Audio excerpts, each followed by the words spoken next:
Did you forget? My unpleasant looks and history of nothing but bad luck sums up my life. I was set up by a colleague and got demoted, and my newlywed wife ran away from me too.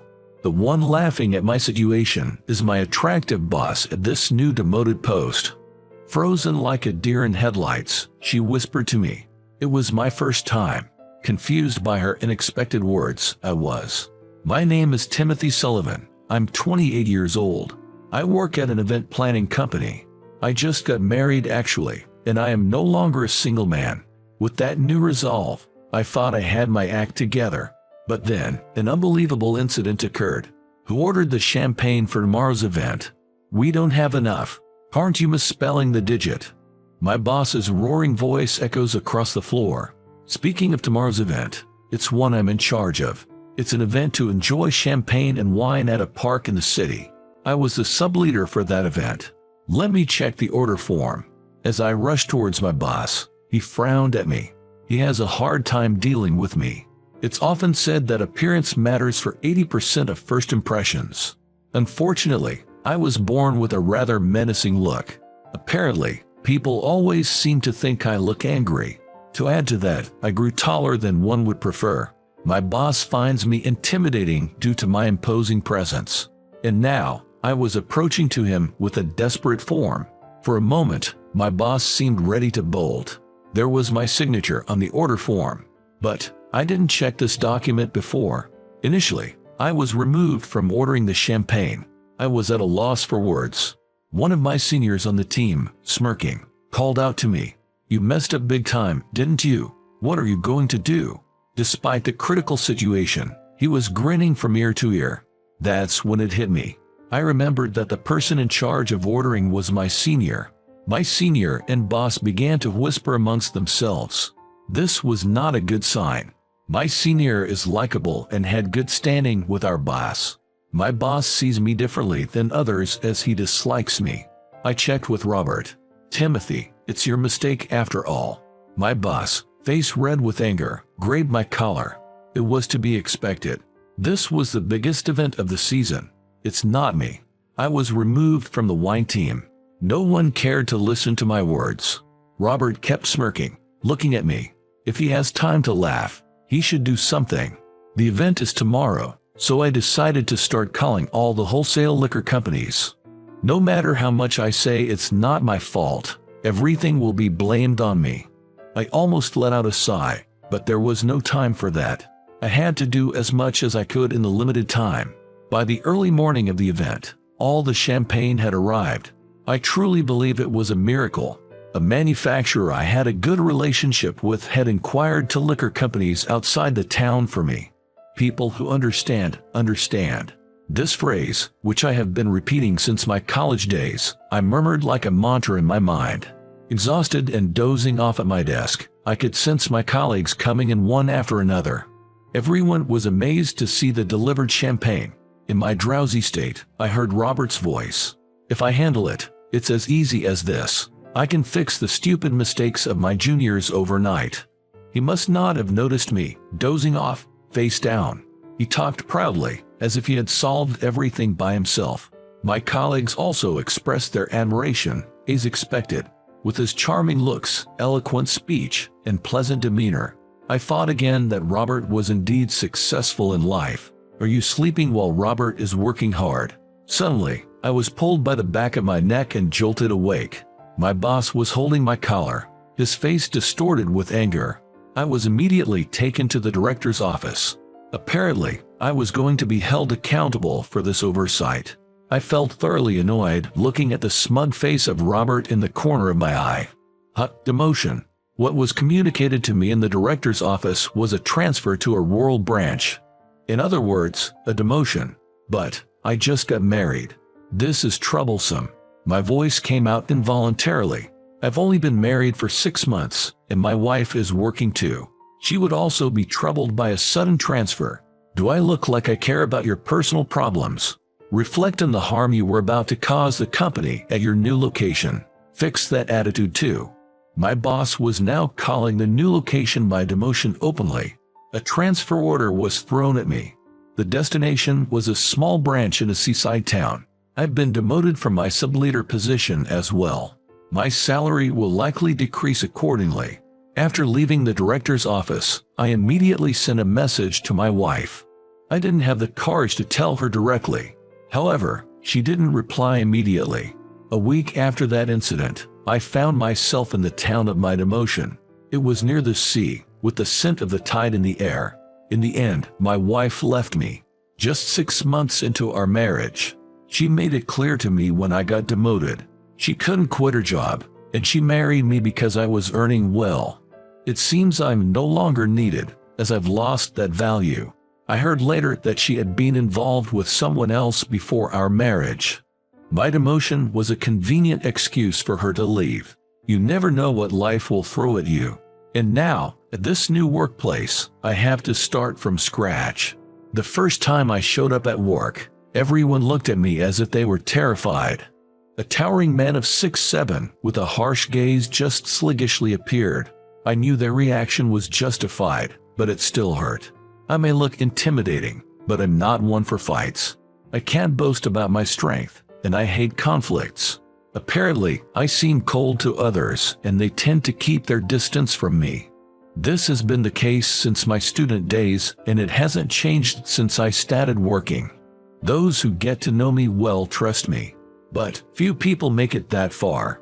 The new office clerk is a young girl, and she seems to be constantly scared of me. My other colleagues also treat me like I'm a delicate, touchy subject. There was only one person who treated me without any discrimination. That was the branch manager, Miss Lisa Richardson. She was an astonishingly beautiful woman. I was so stunned at first that I just stared at her. She always has her long hair loosely tied up and wore heels. Her lipstick was always red. She looked both pure and strong. 2 beauty spots lined up under her left eye, and when she smiled, her eyes narrowed in a way that was really charming. On top of that, she was a perfect beauty who was great at her job. She was particularly kind to me. I'm not being conceited. She really was especially kind to me. If I was eating alone, she would always invite me into the lunch group. If I was quiet, she would bring up various topics, trying to bridge the gap between me and the other colleagues. With her help, I quickly adapted to the workplace. It became more comfortable for me than the main office. People are not as they appear, she would tell our coworkers and people in the community while introducing me. In this rural setting, it's essential to build relationships with the local residents. From small to large events, our company seemed to handle almost all of them. And the office clerk told me that every group we worked with became a regular customer. Recently, I've even received fish from a local lady or dishes for dinner. In return, I get asked to do various things, like cleaning high places or changing light bulbs. For the summer dance festival, we're counting on you to take the lead, Timothy. Lisa said to me once I'd really settled into the local community. It appears to be conducted in collaboration with local elementary schools and community associations. I would probably be interacting with even more people than I am now. I wondered, can I really handle such a crucial role? I wondered if I could handle such an important role. I'm anxious about making a bad impression on people I meet for the first time. I don't want to put my coworkers, who have been so kind to me, in a tough spot. It was those colleagues who encouraged me when I was unable to respond right away. It's all right, we've got your back, they all reassured me. I had never been treated so gently before, and I almost found myself tearing up. It's all thanks to Lisa. When I look at her, she's perched irreverently on a desk, legs crossed, smiling. The heel caught on her toes, swaying, left a strong impression. Lisa usually appears prim and proper, but sometimes odd gaps in her character show. She can be surprisingly rough around the edges, or use crude language. Even though low heels would make her work easier, she always wears high stilettos. But these heels look cooler, don't they? That was a response when I asked why, and it somehow felt familiar, but I couldn't recall where I heard it before. As the day of the dance festival was around, the office began to bustle. One day, a local police officer from the substation attached to the office dropped by. He was deeply engrossed in a conversation with Lisa. Overhearing their discussion, It seemed there was some suspicious people around recently. There was an incident where a grade schooler was approached by a man with a sinister look, who tried to get the child into his car. As soon as I heard sinister look, I knew I was the one under suspicion. Lately, I've been helping local elementary school kids build floats for the parade. Apparently, some of the parents have named me as the unsavory-looking man. Just as I was sighing in exasperation, a man burst into the office with a force that seemed to kick the front door open. He was the president of the elementary school's parent-teacher association. As soon as he spotted me, he approached. You're preying on the children under the pretense of preparing for the dance festival. You're the worst person. He yelled at me and grabbed my collar. It seems his daughter got hurt. She had a scraped knee yesterday. He was treating me like a complete pervert. He continued to berate me for being ill-natured, unfriendly, and unmarried. I had nothing to say to him. Arguing back in situations like this is futile. I decided to stay silent. Officer, if you're here, arrest this man immediately. The president twisted my arm and tried to thrust me at the officer in the back. With such a strong force twisting my arm, I couldn't help but let out a cry of, "Ouch!" In an instant, the president's hand was knocked away with a great force. The one who knocked it away was Lisa. While glaring at the president, she tried to hide me behind her back. There was a height difference between us, so I was not hidden at all. "What do you think you're doing to my subordinate? Stop making unfounded accusations without any evidence." The firmness and conviction in Lisa's words seemed to overwhelm the president. At the time his daughter was supposedly harmed, I was at the float-making site, surrounded by a bunch of kids. Lisa and other colleagues were at the site too. Even so, this man with his criminal-looking appearance. The president kept ranting, despite the odds turning against him, making Lisa lose his cool. I believe judging people by their looks is questionable. Just then, from the entrance of the municipal office, we could hear the children's voices saying, "That's right. It's not right." It seemed they were worried about me not showing up for the float-making time and came to the office to fetch me. The children explained my innocence to the president in earnest and started crying, asking him not to bully me. At this, even the president seemed utterly perplexed and scratched his head. "I'm sorry, I lost my cool." He immediately bowed his head and apologized to me. The children looked up at me. I gave them a reassuring smile and said, "It's okay." They seemed relieved, stopped crying, and started to smile. We made up. They seemed happy. That evening, the real culprit was quickly arrested. The culprit was a young man from the next town over who bore a striking resemblance to me. "Why did you stand up for me? I could have been the criminal, you know." When we were left alone due to overtime work, I asked Lisa. I appreciated that she believed in me, but there was a feeling that she understood everything about me that was deeply intriguing. What did she know about me? I wondered. Maybe she was a bit inclined to pick a fight.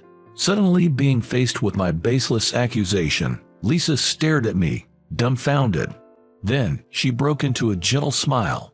With her heels clicking, she made her way over and stood next to my desk. "Did you really forget about me?" She leaned in and whispered, causing my heart to race. Lisa reached out and propped up my chin. She looked straight into my eyes. It was my first time. "Will you remember if I do this?"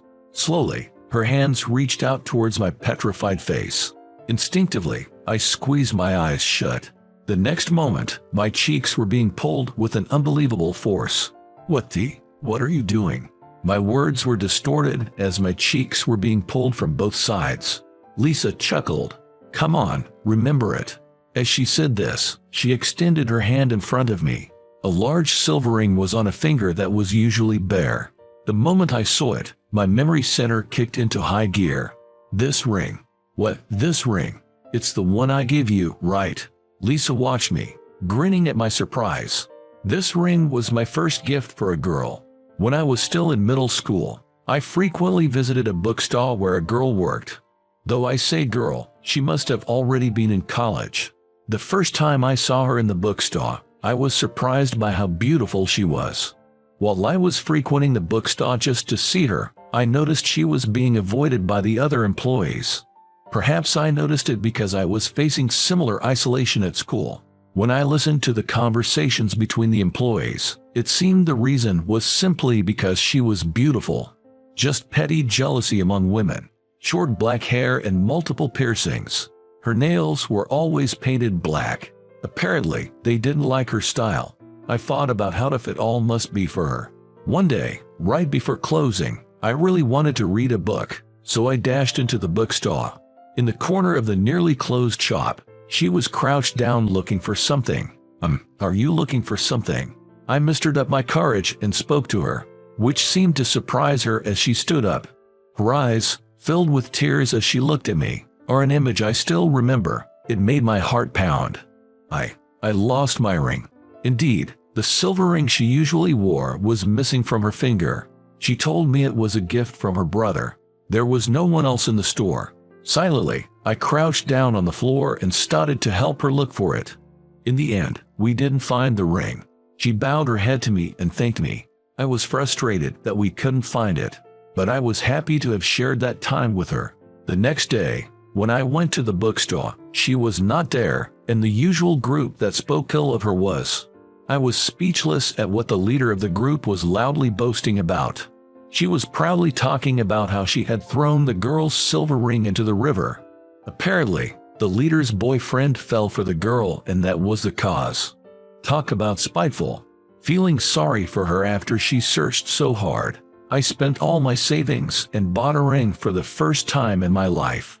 Later, when she was at the cash register, I slipped the ring onto her finger in the midst of the chaos. I clearly remember that I was so flustered that I put it on her left ring finger. Her surprised face with wide eyes, and the face of Lisa who is laughing in front of me now, overlap in my memory. You were the first one to put a ring on my left ring finger, Timothy. Lisa apparently noticed me at the company induction ceremony. She found out my department, my name, and while she thought of speaking to me someday, many years passed by. When it was decided that I was to be transferred here, she was so delighted that she even danced a little jig. No way. I became somewhat embarrassed and couldn't look at Lisa's face. But one thing became clear to me. Having been judged based on my appearance and feeling hurt by it, I realized that she understood my feelings. She had been sympathizing with me all along. So, is this ring valid? Or was it just a coincidence? Lisa tells me that after that, I became too embarrassed to go to the bookstore, but she had been waiting for me all along. I was surprised when you crawled around on the floor so earnestly looking for the ring for her. Ever since then, I've been concerned about you. I couldn't recognize Lisa, who had a completely different atmosphere from her student days. But talking like this, she hasn't changed at all from that time. Of course, it's valid. Lisa grinned satisfactorily at my response. I guess I won't be able to win against her, but I feel like we can be together forever because we understand the same kind of pain. Next time, I'll propose with a proper ring. I make the declaration while shyly looking away. Lisa bursts into laughter and says, "I'm looking forward to it." What did you think of that? Subscribing the channel would be a great motivation for me to create more content. See you in the next video.